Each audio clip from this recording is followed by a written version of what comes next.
Now, brothers and sisters, I want to remind you of the gospel I preached to you, which you received and on which you have taken your stand.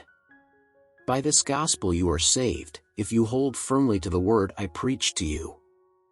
Otherwise, you have believed in vain. For what I received I passed on to you as of first importance, that Christ died for our sins according to the Scriptures, that he was buried, that he was raised on the third day according to the Scriptures. 1 Corinthians 15 verses 1-4.